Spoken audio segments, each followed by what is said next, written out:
To me आपका स्वागत करता है। पिछले क्लास में मैंने कार्बन एंड इट्स कंपाउंड के बारे में देखा था, उसमें मैंने अल्कोहल तक देखा था। तो अल्कोहल में कुछ और आगे देखते हैं।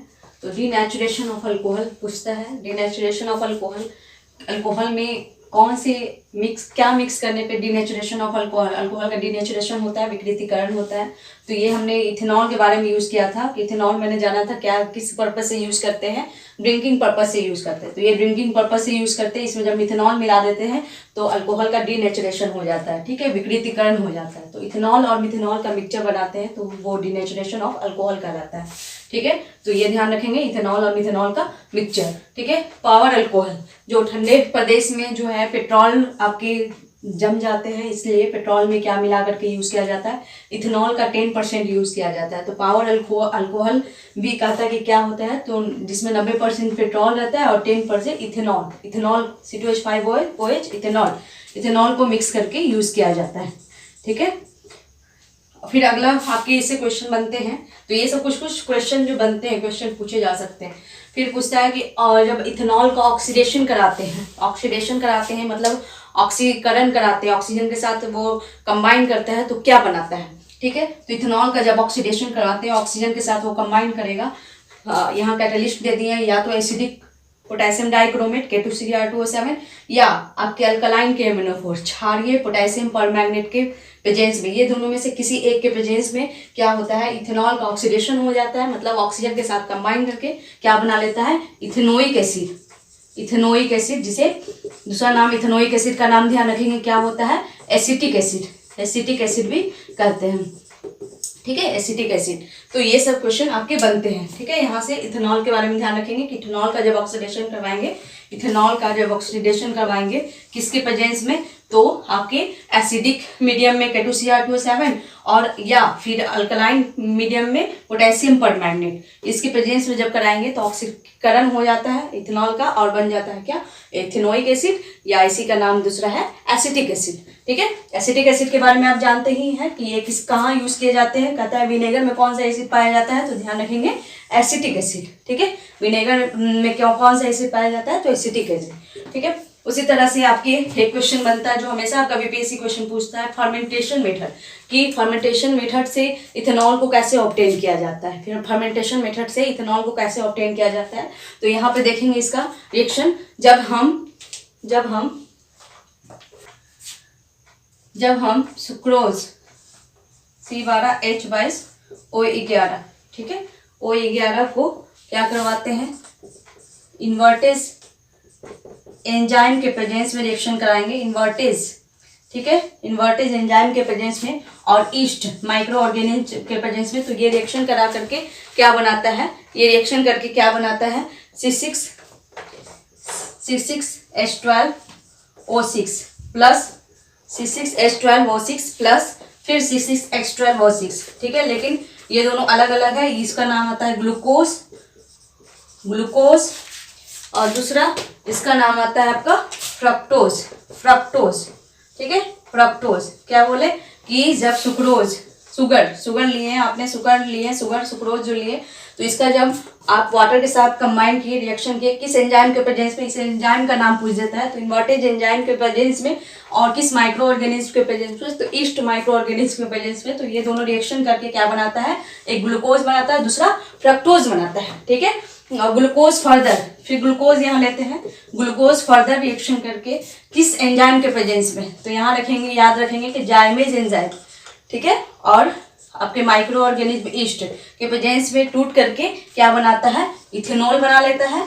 इथेनॉल प्लस कौन सा गैस रिलीज करता है, CO2 गैस रिलीज करता है। इस मेथड को हम लोग कहते हैं फर्मेंटेशन मेथड, किण्वन मेथड। तो पूछता है कि किण्वन मेथड से आपका इथेनॉल जो ऑब्टेन किया जाता है, या फिर रिएक्शन पूछ देगा कि जब ग्लूकोज को जाइमेज के प्रेजेंस में रिएक्शन करवाते हैं तो क्या बनता है। तो ध्यान रखेंगे इथेनॉल, ठीक है, जाइमेज एंजाइम के प्रेजेंस में और ईस्ट माइक्रो ऑर्गेनिज्म के प्रेजेंस में। तो ये रिएक्शन आपके लिए बहुत इंपॉर्टेंट है, बार बार क्वेश्चन पूछे जा सकते हैं। क्या है कि जब सुक्रोज लिए C12H22O11 को जब वाटर के साथ रिएक्शन करवाएं, किस किसके प्रेजेंस में, किस एंजाइम के प्रेजेंस में, इन्वर्टेज एंजाइम के प्रेजेंस में, किस माइक्रो ऑर्गेनिज्म के प्रेजेंस में, ईस्ट माइक्रो ऑर्गेनिज्म के प्रेजेंस में, तो ग्लूकोज बनता है और फ्रक्टोज बनता है। ठीक है, ग्लूकोज फर्दर रिएक्शन करता है किस एंजाइम के प्रेजेंस में, जाइमेज एंजाइम के प्रेजेंस में, हिंदी में भी वही होगा जाइमेज। ठीक है, और ईस्ट खमीर माइक्रो ऑर्गेनिज्म के प्रेजेंस में तो क्या रिएक्शन करके बनाता है, इथेनॉल बनाता है। ठीक है, और CO2 गैस रिलीज करता है। तो ये इंपॉर्टेंट है। आगे देखिए, एल्डिहाइड से भी क्वेश्चन बनते हैं। तो एल्डिहाइड की पहचान है कि इसमें CHO ग्रुप पाया जाता है, C+OH। ठीक है, CHO ग्रुप रहता है। ठीक है, तो इसमें अगर H कंबाइन करता है तो क्या होता है, फॉर्मल्डिहाइड बनता है। ठीक है, उसी तरह से इसका फॉर्मूला होता है CnH2n+1 CHO, जहाँ n का वैल्यू 0 से स्टार्ट होता है। तो जब 0 पुट किए तो C0 बन गया, H2 × 0+1 मतलब C0 मतलब C नहीं होगा, और H 2 × 0 मतलब 0+1 SCHO, पहला मेंबर SCHO होता है। दूसरा जब पुट करेंगे तो CH3CHO आएगा, n का वैल्यू जब 1 पुट करेंगे तो। ठीक है, उसी तरह से n का वैल्यू 2 पुट करेंगे तो C2H5CHO होगा। ठीक है, इसको बोलते हैं, इस कॉमन नेम इसका नाम होता है फॉर्मल्डिहाइड। ठीक है, कॉमन नेम फॉर्मल्डिहाइड होता है। और IUPAC नेम होता है मिथेनल। मिथ एक कार्बन के लिए मिथ, एक कार्बन है मिथ, और एनल। ठीक है, मिथेनल। ठीक है, मिथेन और अल। ठीक है, 2 कार्बन है, एक कार्बन ये एक कार्बन, 2 कार्बन के लिए हम इसका IUPAC नेम क्या लिखते हैं, इथेनल। ठीक है, 3 कार्बन के लिए 2 कार्बन एक कार्बन, 3 कार्बन के लिए क्या लिखते हैं, प्रोपेनल।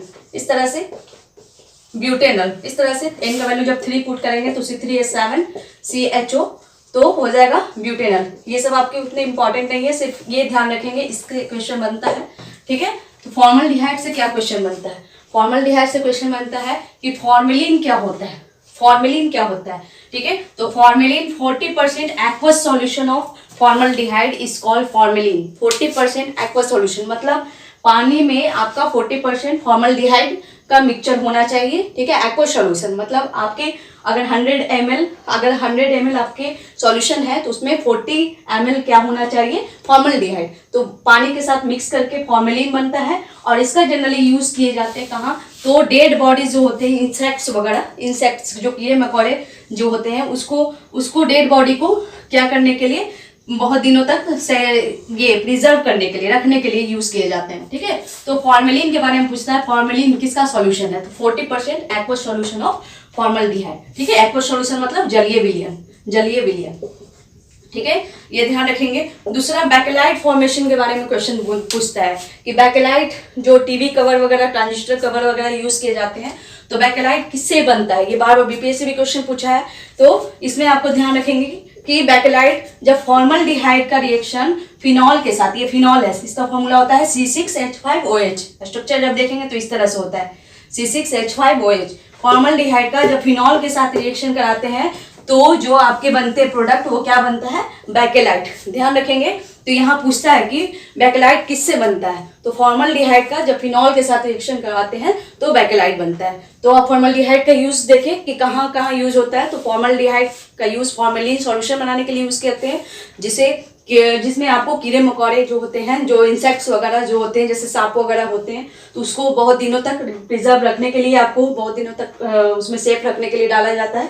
ठीक है, उसके डेड बॉडी को। और बैकेलाइट फॉर्मेशन फॉर्मल्डिहाइड का जब फिनॉल के साथ रिएक्शन कराएंगे तो बैकेलाइट बनता है। फिनॉल का फॉर्मूला याद रखेंगे C6H5OH। ठीक है, आगे देखते हैं।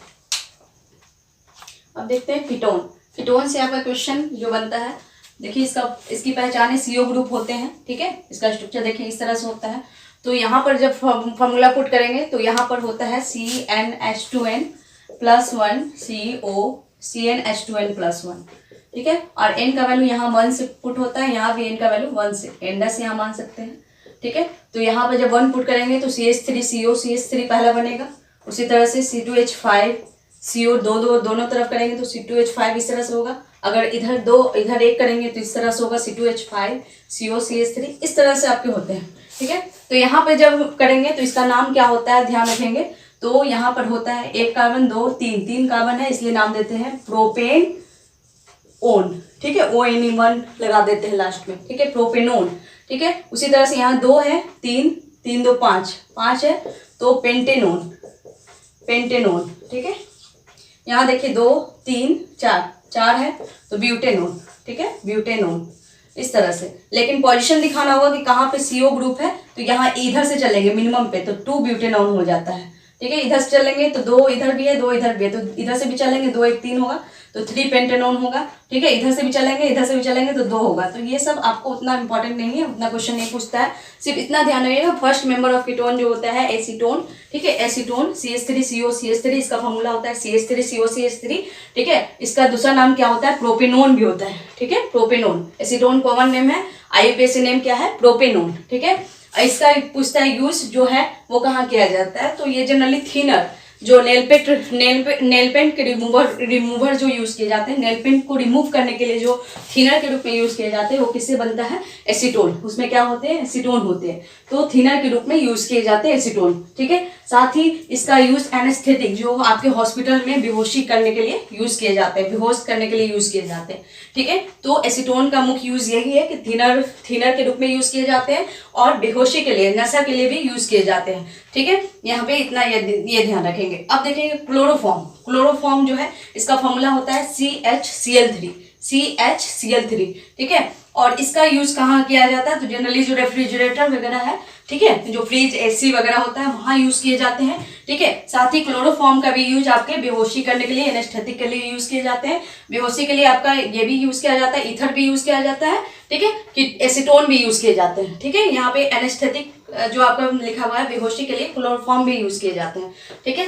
तो अब एक चीज और ध्यान रखेंगे कि क्लोरोफॉर्म के बारे में पूछता है कि क्लोरोफॉर्म जो है वो आपका जनरली सनलाइट के प्रेजेंस में नहीं रखा जाता है, इसे डार्क ब्राउन बोतल में रखा जाता है। ऐसा क्यों, तो डार्क ब्राउन बोतल में इसलिए रखते हैं क्योंकि अगर ये सनलाइट के प्रेजेंस में आ जाए और फिर आपके ये एयर के कांटेक्ट में आ जाए तो ये रिएक्शन करके आपका जहरीली गैस फॉस्जिन का निर्माण कर देता है, ठीक है। जहरीली गैस होता है जिससे डेथ भी हो सकते हैं, ठीक है। तो इसलिए इसको क्या किया जाता है, एयर के कांटेक्ट में भी नहीं रखा जाता और सनलाइट के एब्सेंस में, इसलिए इसे डार्क ब्राउन बोतल में ही रखा जाता है। क्लोरोफॉर्म को डार्क ब्राउन बोतल में रखा जाता है क्योंकि अगर ये एयर के साथ ऑक्सीजन के साथ कंबाइन करता है सनलाइट के प्रेजेंस में तो फॉस्जिन गैस जो टॉक्सिक है, जहरीली गैस है जिससे डेथ हो सकता है, तो इसको ध्यान रखेंगे। आगे देखते हैं, बेंजीन से क्वेश्चन पूछता है कि बेंजीन का यूज कहाँ किए जाते हैं, तो ड्राई क्लीनिंग के लिए यूज किए जाते हैं। और इसका क्वेश्चन आपकी BPSC में क्वेश्चन पूछा था कि इसमें सिग्मा बॉन्ड बताइए, पाई बॉन्ड बताइए कितना होता है, तो जब तक आपको स्ट्रक्चर नहीं आएगा तो कैसे बताएंगे, ठीक है। तो इसको हम पिछले क्लास में ही बोले थे, तो आप ध्यान रखेंगे इसका स्ट्रक्चर इस तरह से होता है, कार्बन के रूप में दिखाएंगे तो इस तरह से। आप सिग्मा बॉन्ड और पाई बॉन्ड पूछता है तो सिग्मा बॉन्ड की जो सिर्फ सिंगल बॉन्ड होता है सिग्मा बॉन्ड होता है, और अगर डबल और ट्रिपल आ जाता है तो वहां पे पाई आ जाता है। तो एक तो सब जगह सिग्मा बॉन्ड है, तो sigma bond sigma sigma sigma sigma sigma sigma sigma सब जगह सिग्मा है, ठीक है। यहाँ भी सिग्मा है, तो टोटल सिग्मा कितना हो जाएगा और पाई कितना होता है, एक पाई डबल बॉन्ड जहाँ पे एक होगा, ठीक है, डबल बॉन्ड एक पाई यहाँ एक पाई यहाँ, तो पाई कितना है 3 है, पाई 3 बॉन्ड 3 है, ठीक है। और सिग्मा बॉन्ड कितना है टोटल, तो 1 2 3 4 5 6 7 8 9 10 11 12, ठीक है। तो 12 आपके सिग्मा बॉन्ड है, तो इस तरह से आपको निकालने आना चाहिए सिग्मा बॉन्ड कितना होता है, पाई बॉन्ड कितना होता है, ये क्वेश्चन पूछा था, ठीक है। तो सिग्मा बॉन्ड सिर्फ सिंगल बॉन्ड वाला निकाल लेंगे, सिग्मा बॉन्ड ये आपके हो गए सिग्मा बॉन्ड, ये सिग्मा बॉन्ड हुआ, यहाँ पे सिंगल बॉन्ड है इसलिए सिग्मा बॉन्ड है, यहाँ पे एक सिंगल है और एक दूसरा डबल जो है वो पाई हो गया, ठीक है। यहाँ पे सिंगल बॉन्ड है तो इसलिए सिग्मा है, यहाँ पे भी सिंगल बॉन्ड है तो सिग्मा है, तो अल्टरनेट सिंगल और डबल बॉन्ड यूज करके आप निकाल लेंगे, ठीक है। फिर अगला पूछता है CFC, क्लोरोफ्लोरोकार्बन, ठीक है।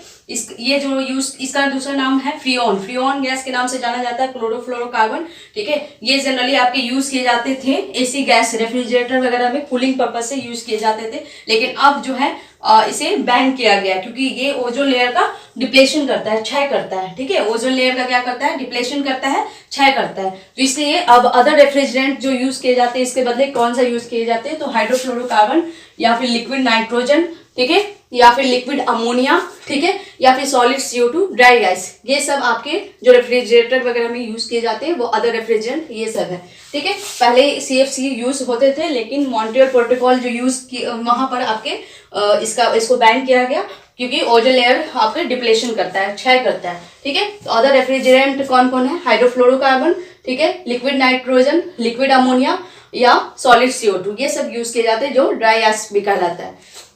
अब क्वेश्चन पूछता है कीडाइड को जो मारने के लिए, चूहे मारने की दवा में कौन सा केमिकल होता है, तो जिंक फॉस्फाइड याद रखेंगे। चूहे को मारने के लिए कौन सा केमिकल यूज किए जाते हैं, जिंक फॉस्फाइड, फॉर्मूला होता है Zn3P2, Zn3P2, ठीक है। उसी तरह से मॉस्किटो, मच्छर को मारने के लिए कौन से रसायन का यूज किया जाता है, क्वेश्चन बनता है, तो एल्थरीन उसमें होते हैं, एल्थरीन या प्रीथ्रीन, ठीक है। यहाँ पे पूछा जा सकता है फर्स्ट वर्ल्ड वॉर में कौन सा गैस यूज किया गया था, तो मस्टर्ड गैस यूज किया गया था, ठीक है। फर्स्ट वर्ल्ड वॉर में कौन सा गैस यूज किया गया था, तो मस्टर्ड गैस, ठीक है। फिर दूसरे जो द्वितीय विश्व युद्ध हुआ था, सेकेंड वर्ल्ड वॉर, तो उसमें कौन से पाउडर के रूप में यूज किया गया था, ठीक है। तो जो कैल्शियम कार्बोनेट होता है, कैल्साइड, उसके पाउडर यूज किए गए थे। और दूसरा आपका जो रासायनिक हथियार के रूप में यूज किया गया था, तो लेविसाइड इसको इंग्लिश में लिखते हैं, ल्यूसाइड यूज किया गया था। तो ये सब ध्यान रखेंगे, छोटे छोटे क्वेश्चन बन सकते हैं। फिर उसके बाद आप जो एस्पिरिन जो यूज करते हैं दवा, ठीक है, एस्पिरिन जो आपके दवा यूज किए जाते हैं, उसमें पूछता है कि कौन केमिकल होते हैं, तो ये ध्यान रखेंगे एसिटाइल सैलिसिलिक एसिड, उसमें केमिकल नेम आपका कौन सा केमिकल होता है, एसिटाइल सैलिसिलिक एसिड। तो आगे आप देखें सोडियम बेंजोएट का पूछता है कि कहाँ यूज किए जाते हैं, तो जूस वगैरह जो होते हैं या लिक्विड सॉस वगैरह जो होते हैं उसको प्रिजर्व करने के लिए यूज किया जाता है। तो जूस और लिक्विड सॉस को प्रिजर्व करने के लिए कौन सा लिक्विड यूज किए जाते हैं, कौन सा केमिकल यूज किए जाते हैं, सोडियम बेंजोएट, ठीक है। सोडियम बेंजोएट यूज किया जाता है जूस को और या लिक्विड फॉर्म में जो आपके जैसे सॉस वगैरह हुए उसको प्रिजर्व करने के लिए यूज किया जाता है। पूछता है टीयर गैस, जो आंसू वाला गैस होता है उसमें कौन सा केमिकल होते हैं, तो इसका ध्यान रखेंगे 2-क्लोरोएसीटोफिनोन, ठीक है। उसी तरह से फिर पूछता है आयोडोफॉर्म, ठीक है। आयोडोफॉर्म फॉर्मूला होता है CH3, ठीक है। इसका यूज जनरली कहाँ यूज करते हैं, तो एंटीसेप्टिक, रोगाणुनाशक, कीटाणुनाशक के रूप में यूज करते हैं, ठीक है, एंटीसेप्टिक के रूप में यूज करते हैं, ठीक है। तो आयोडोफॉर्म का फॉर्मूला ध्यान रखेंगे CH3। कार्बन टेट्राक्लोराइड ध्यान रखेंगे CCl4। तो ये जो यूज किए जाते हैं जनरली फायर एक्सटिंग्विशर, जो अग्निशामक यंत्र होते हैं उसमें यूज किए जाते हैं। पहले मैंने अग्निशामक यंत्र बताया था जहां पे आपके बेकिंग सोडा का यूज करके रिएक्शन करवा करके वहां पर आपका CO2 गैस रिलीज हो रहा था और वहां से आपका आग बुझाने का काम हो रहा था। लेकिन यहाँ पर कार्बन टेट्राक्लोराइड कब यूज करते हैं, जब विद्युत के कारण, बिजली के कारण अगर आग लग रही है तो वहां पर आप कौन सा यूज करते हैं, कार्बन टेट्राक्लोराइड फायर एक्सटिंग्विशर में यूज करते हैं, ठीक है। तो विद्युत के कारण अगर आग लगता है, इलेक्ट्रिसिटी के कारण आग लगती है, तो कौन सा आप केमिकल यूज करेंगे, कार्बन टेट्राक्लोराइड, ठीक है। उसके बाद फिर एक क्वेश्चन बनता है कि भोपाल गैस जो त्रासदी हुआ था, जो भोपाल गैस त्रासदी 3 दिसंबर 1984 को हुए थे भोपाल में, तो उसमें किस केमिकल के रिसाव से हुआ था, तो ध्यान रखेंगे मिथाइल आइसोसाइनेट, फॉर्मूला होता है CH3NCO, ठीक है, CH3NCO, मिथाइल आइसोसाइनेट। जो भोपाल गैस ट्रेजेडी 3 दिसंबर 1984 को हुआ था, ठीक है, तो वो उसमें किस केमिकल के रिसाव से हुआ था, ध्यान रखेंगे मिथाइल आइसोसाइनेट CH3NCO, फॉर्मूला होता है CH3NCO। अब देखेंगे टॉल्यूइन का फॉर्मूला आपको ध्यान रखना है C6H5CH3, टॉल्यूइन का फॉर्मूला C6H5CH3, ठीक है, ये ध्यान रखेंगे। उसी तरह से आपका ट्राइनाइट्रोटॉल्यूइन, टॉल्यूइन इसलिए बताया क्योंकि टॉल्यूइन का ही यूज करके हम लोग ट्राइनाइट्रोटॉल्यूइन, ये विस्फोटक एक्सप्लोसिव का यूज करते हैं। आपके ट्राइनाइट्रोटॉल्यूइन जो होते हैं, टॉल्यूइन का यूज करके, ठीक है, इसका नाइट्रिकेशन करवाते हैं, मतलब नाइट्रोजन डाइऑक्साइड से रिएक्शन करवाते हैं, तो ट्राइनाइट्रोटॉल्यूइन जो बनता है ये एक्सप्लोसिव के रूप में यूज किए जाते हैं, विस्फोटक के रूप में यूज किए जाते हैं। तो ट्राइनाइट्रोटॉल्यूइन का फॉर्मूला यहाँ पर है, ठीक है, ये ध्यान रखेंगे, ठीक है। अब भी ध्यान रखेंगे, ये आपको पूछता है जनरली जो मिथेनोइक एसिड है SCOOH, ठीक है, जिसका दूसरा नाम फॉर्मिक एसिड भी है, तो वो पूछता है रेड एंट जो होते हैं, जो लाल चींटी होते हैं या मधुमक्खी होती है, उसके जो डंक होते हैं, उसके डंक में कौन सा एसिड पाया जाता है, तो ध्यान रखिए फॉर्मिक एसिड, जिसे मिथेनोइक एसिड भी कहते हैं। फॉर्मूला क्या होता है SCOOH, ठीक है। फिर उसके बाद आपका ध्यान रखेंगे एसिटिक एसिड, ठीक है, CH3COOH, जिसे इथेनोइक एसिड भी बोलते हैं, एसिटिक एसिड, ठीक है। तो कहता है कि विनेगर में कौन सा एसिड पाया जाता है, तो विनेगर में आपका कौन सा एसिड पाया जाता है, एसिटिक एसिड, जिसे इथेनोइक एसिड भी कहते हैं, CH3COOH, ठीक है। तो यहाँ पे आपने क्या क्या देखा, सोडियम बेंजोएट का यूज आप किस पर्पज से यूज करते हैं, तो जो जनरली लिक्विड जो होते हैं, सॉस वगैरह, जूस वगैरह, उसको आप प्रिजर्व करने के लिए। टीयर गैस का फॉर्मूला हमने बताया 2-क्लोरोएसीटोफिनॉल, आयोडोफॉर्म एंटीसेप्टिक के रूप में यूज करते हैं। कार्बन टेट्राक्लोराइड जो है फायर एक्सटिंग्विशर के रूप में, अगर विद्युत के कारण आपका बिजली के कारण अगर आग लगी है तो कार्बन टेट्राक्लोराइड यूज करेंगे। भोपाल गैस ट्रेजेडी जो 3 दिसंबर 1984 को हुआ था, तो उसमें कौन सा गैस का रिसाव हुआ था? मिथाइल आइसोसाइनेट CH3NCO, ठीक है। टॉल्यूइन का फॉर्मूला C6H5CH3 होता है। जब इसका नाइट्रिकेशन करवाते हैं, NO2 के साथ रिएक्शन करवाते हैं तो ट्राई नाइट्रोटॉल्यूइन बनता है, और ये जनरली यूज किए जाते हैं किस पर्पज से? विस्फोटक, एक्सप्लोसिव बनाने में, ठीक है। फॉर्मिक एसिड जो पाया जाता है वो कहाँ? रेड एंट जो होते हैं या मधुमक्खी वगैरह होते हैं उसके बी के जो मधुमक्खी के जो डंक होते हैं उसमें पाया जाता है। और इथेनोइक एसिड, जैसे विनेगर के बारे में बोलता है कि विनेगर में कौन सा एसिड पाया जाता है? तो इथेनोइक एसिड, या उसी का दूसरा नाम क्या है? एसिटिक एसिड, ठीक है। अब थोड़ा सा देख लें कि जैसे क्वेश्चन बनता है आपका कि मीथेन जब क्लोरीन के साथ रिएक्शन करता है सनलाइट के प्रेजेंस में तो क्या बनेगा? तो यहाँ से एक H जो है Cl के द्वारा रिप्लेस किया जाता है और बन जाता है CH3Cl। क्या हो जाएगा? मिथाइल क्लोराइड, ठीक है। मिथाइल क्लोराइड बन जाते हैं, ठीक है। या इसी का नाम दूसरा होता है क्लोरोमीथेन प्लस HCl, ठीक है, ये बनता है, ठीक है। ये क्वेश्चन आपको ध्यान रखेंगे कि जब सनलाइट के प्रेजेंस में क्लोरीन जो है मीथेन के साथ रिएक्शन करता है तो क्या बनाता है? मिथाइल क्लोराइड, या इसी का दूसरा नाम क्या है? क्लोरोमीथेन प्लस हाइड्रोक्लोरिक एसिड, ठीक है। अगला ये हमने बताया भी था कि अनसैचुरेटेड फैटी एसिड को सैचुरेटेड फैटी एसिड में कन्वर्ट करने के लिए आप क्या करवाते हैं? कौन सा प्रोसेस यूज करते हैं? तो हाइड्रोजनेशन प्रोसेस करवाते हैं, हाइड्रोजन के साथ रिएक्शन करवाते हैं। और किस कैटलिस्ट के प्रेजेंस में? तो निकल कैटलिस्ट के प्रेजेंस में। तो यहाँ पे जो डबल बॉन्ड था वो कन्वर्ट होकर के किस में चेंज हो जाता है? सिंगल बॉन्ड में कन्वर्ट हो जाता है, ठीक है, सिंगल बॉन्ड में कन्वर्ट हो जाता है। तो यही ध्यान रखेंगे कि अनसैचुरेटेड से सैचुरेटेड में कन्वर्ट करने के लिए, अनसैचुरेटेड फैटी एसिड से सैचुरेटेड फैटी एसिड में कन्वर्ट करने के लिए कौन सा मेथड यूज किए जाते हैं? तो हाइड्रोजनेशन मेथड यूज किए जाते हैं। किस कैटलिस्ट के प्रेजेंस में? निकल कैटलिस्ट के प्रेजेंस में। और जो डबल बॉन्ड था वो कन्वर्ट होकर के किस में चेंज हो जाता है? सिंगल बॉन्ड में। तो आज आपके ये चैप्टर समाप्त होते हैं, और आपको वीडियो कैसा लग रहा है तो प्लीज़ कमेंट करें, ठीक है, और दोस्तों में शेयर करें, और हमें भी कुछ उस तरह का सुझाव दें, बताएं कि कैसा आपको लग रहा है, ताकि हम भी आगे वीडियो अच्छा देने की कोशिश करें। Thank you.